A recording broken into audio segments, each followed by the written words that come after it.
este programa pareceu e, de facto, terá sido particularmente bem desenhado.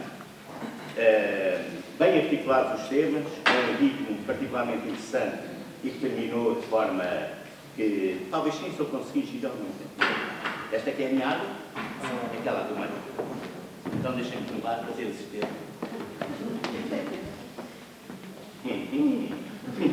Está aprovado, de facto.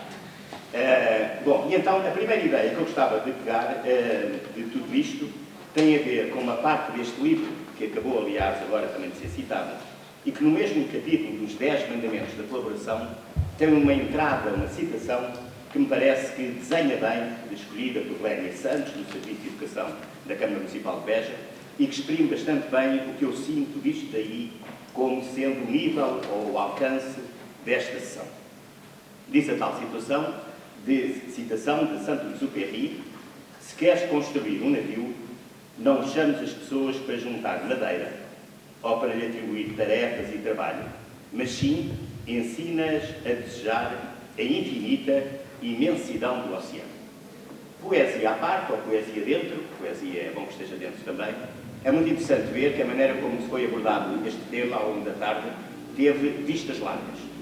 E isso é, naturalmente, aquilo que se pede, enfim, quando se reúnem especialistas, numa casa do saber, como o Politécnico de Beja, enfim, é preciso nivelar por aí. E desse já agora, e uma vez que o Rui Marques, quando falou da apresentação destas notas finais, referiu e bem a chamada das disciplinas da humanidades para estas discussões de âmbito mais científico, eu gostava de, até por ter a ver, enfim, com o meu trabalho concreto, de pegar brevemente em 3 palavras gregas que têm muito a ver com a maneira como nós podemos fazer a ligação entre este gosto, esta necessidade de conversar abertamente, às vezes até quase em pré-conflito de ideias, como verificámos durante a tarde a determinada altura, e aquilo que é a importância que tem este livro falar, este querer falar, para um conceito essencial da polis, nomeadamente ateniense, que é a eudaimonia. Portanto, uma palavra que quer exatamente dizer o bom espírito, a felicidade, o bem-estar. E esta eudaimonia precisa absolutamente de uma outra, chamada eubulia. Portanto, outra vez o bem de bolé, da associação, da discussão na ágora das grandes decisões, e que sempre, numa lógica de outra palavra, e a última, parrecia. Portanto, isto é, falar livremente. É uma missão fundamental, colaborativa, é a definição da colaboração, é a expressão da colaboração, criar condições para que se fale livremente de assuntos sérios. Eu, das várias intervenções, gostava de vos reter, ou foi o que eu retive, 3 ou 4 ideias fundamentais que podem, eventualmente, são todas elas fecundas e podem ser estas, enfim, eventualmente estar bem estruturadas. Com a professora Luísa Schmidt, eu creio que, em síntese, nós captámos a importância de pensar e dar corpo ao que ela própria chamou uma nova cultura da água. Repararão, com certeza, que a forma como o tema foi abordado foi um tema de escalas muito amplas. Escalas espaciais, portanto, muitos territórios, muito convocado, muito do que acontece pelo mundo. Escalas temporais, a máquina tem toda aquela profundidade temporal desde os anos 60 e que vem até agora, e escala institucional, porque são muitas instituições envolvidas nesta criação ou neste contributo para uma nova cultura da água. Já aqui apareceu, nesta primeira intervenção da professora Luísa, uma ideia central que depois foi retomada ao longo da tarde, a da participação cidadã, mesmo que no caso de Luísa Schmidt tenha sido com alguma graça e alguma mensagem, enfim, bastante aguda, a ideia de que nós podemos unir pelo bem comum, mas também nos podemos unir, e às vezes até rende mais, isto já são palavras minhas, quando temos que nos juntar para enfrentar o mal comum. E depois, particularmente importante, particularmente lúcido, nesta análise inicial, chamar novidades e novidades positivas, mas manter a palavra novidade, a grandes projetos como o Alqueva e como o papel da EDI. Portanto, a primeira nota em torno de uma nova cultura da água, a primeira intervenção. A intervenção de Rosário da Gulbenkian Água, do projeto Gulbenkian Água, tem desde logo uma coisa extremamente interessante, também ao longo da tarde que foi sendo referida, que é a importância de conhecer a realidade, de fazer estudos.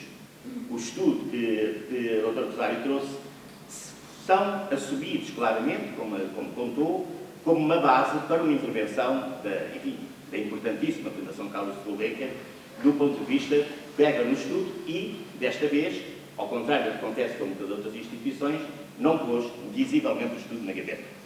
E isto não é assim tão óbvio. Com base nesse estudo, a Gulbenkian tem feito, vai continuar a fazer intervenção territorial, e isso é particularmente importante, enfim, e dá valor aos estudos, e só assim é que se pode, evidentemente, acertar nessa necessidade de intervir para bem na realidade. Gostava de fixar uma nota extremamente interessante, quando se define, ou se sublinha, que 2/3 dos agricultores não medem a água que utiliza. Este não medir é, digamos, enfim, algo de facto perturbador quando estamos a falar de gestão e quando estamos a falar de planeamento, quando estamos a falar da necessidade de transformar.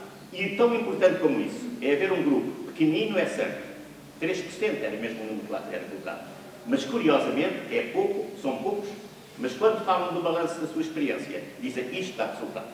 Portanto, há aqui, digamos, uma coisa extremamente interessante. Como é que nós convencemos os outros 97, ou mesmo sem querer convencer, como é que lhes damos a boa notícia de que, havendo uma outra racionalidade, uma outra forma de olhar, é possível ter resultados, e obviamente resultados económicos, e portanto resultados de boa prática empresarial. A palavra-chave também vem da Gulbenkian, é uma palavra fundamental quando nós queremos mesmo mudar as coisas.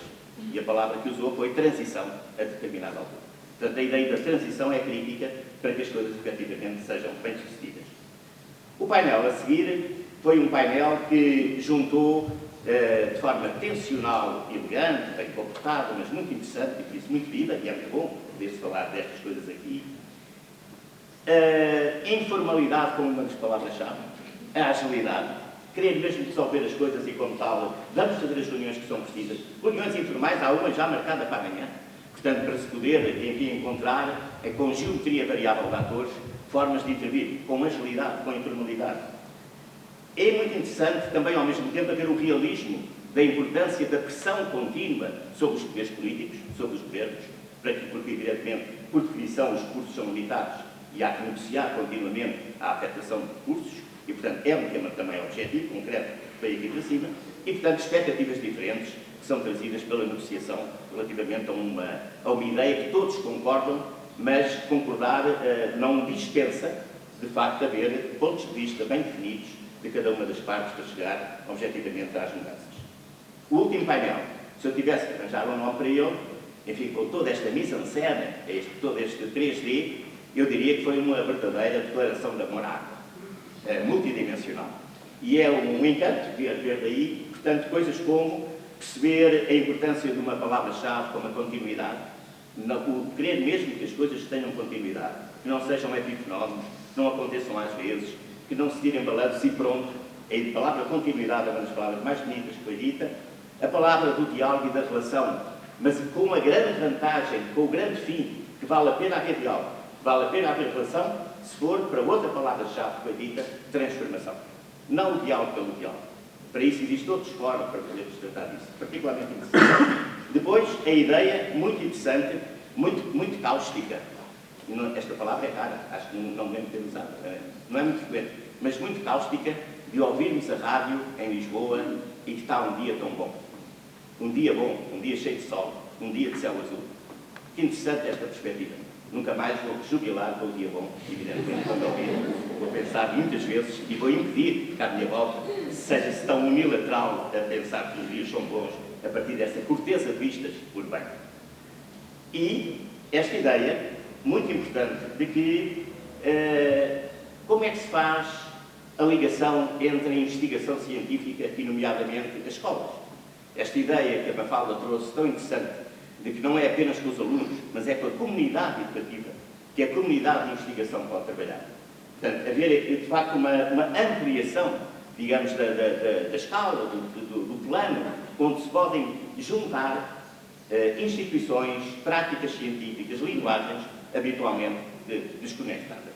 Muito importante esta noção, enfim, tem como um dos grandes objetivos fazer que aquele exercício, vê lá como é que tu conseguias ter água que está a 1 km daqui, como é que isso se conseguia resolver, portanto, de uma forma, enfim, equilibrada e não quase impossível, ou então pedir ao amigo para fazer, porque nem estou a fazer ideia, nem me passa pela cabeça que a água esteja a 1 quilómetro e não esteja logo ali. Terminando, eu diria que o que eu levo para mim, e portanto o ponho à vossa consideração em jeito de notas finais, é que de facto todo este conjunto de problemas e de oportunidades exigem liderança. E de facto, muito provavelmente, exigem liderança colaborativa. Mas vamos por partes. Porquê a liderança? Em primeiro lugar, porque não há respostas unilaterais, já foi dito, não há respostas lineares, não há respostas simples. Há respostas para problemas que não param quietos, que se desmultiplicam, que se combinam, e isto só há uma palavra para resolver como enfrentar algo que não para quieto, que mexe, é a palavra inovação. A inovação é essencial para poder enfrentar a complexidade. E a inovação é, antes de mais nada, primeiro de tudo, tarefa de líderes. São os líderes que inovam. Primeira nota fundamental, porque a liderança. Depois, fundamental também, como vimos, que haja capacidade de produzir modelos, de comportamentos, perfis que possam ser imitados, possam ser seguidos, possam ser admirados. Tarefa de líder, criar modelos, ser modelo, para que outros possam seguir. E por fim, nesta lógica de ser líder sempre foi algo muito exigente do ponto de vista do conhecimento, mas à medida que as coisas se tornam genuinamente mais complexas, que há mais variáveis em jogo, que há mais informação em fluxo permanente, o líder tem que ser, efetivamente, o grande gestor do muito conhecimento que é preciso para poder mexer na realidade. Um líder é o que sabe gerir conhecimento e transmiti-lo, enfim, fazer com que ele flua dentro da organização que lidera, mas é uma questão de conhecimento máximo. E também por isso é preciso liderança. Mas então colaborativa porquê? Por 3 razões, para ser simétrico. Primeiro de tudo, porque colaboração significa, de facto, ser capaz de fazer uma coisa dita muito fácil, na prática muito difícil, que é dar valor ao outro. Dar valor. Portanto, acreditar que o outro tem algum tipo de valor. E dar-se ao trabalho, e aí começa a colaboração, de descobrir esse valor no outro. Porque muitas vezes o valor está lá e, obviamente, quando não se quer, não se descobre. Mas uma liderança colaborativa precisa deste movimento de ir à procura do outro, da relação do outro. Depois é colaborativa porque, por causa da não linearidade, por causa de cada vez mais variáveis em jogo ao mesmo tempo, por causa de cada vez mais Big Data, no sentido formal e no sentido conceptual, é fundamental que haja interfaces proativos com N realidades.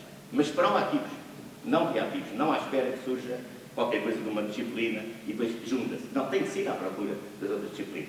E por fim, parece um pormenor, mas tem que ser colaborativo, porque para resolver todas estas coisas, para estar na frente, para potenciar, para abrir novos caminhos, é preciso ter uma forte dimensão emocional. É preciso ser emotivo, sem vergonha da emoção. Muito concretamente, só o tema da água, e é sobre isto tudo que esta liderança colaborativa se me ofereceu dizer que realmente aplica-se bem a tal liderança colaborativa aqui, só o tema da água, por exemplo, coloca questões interessantíssimas da percepção do que é isso da água intergeracionalmente. A água para os velhos como eu, com quase 70 anos, a água para os miúdos, a água para os do meio, está lá mesmo chose. Mas é que nem um pouco mais ou menos. Então, não é uma questão cognitiva, não é uma questão informativa, não é uma questão de compêndio. É de facto uma questão de criar um ambiente emocionalmente competente, passo quase oxímoro, para poder com isso ter um diálogo fundamental e transformador. E pronto, é tudo o que eu me pareceu que descobri nesta tarde maravilhosa com esta ave de iniciação.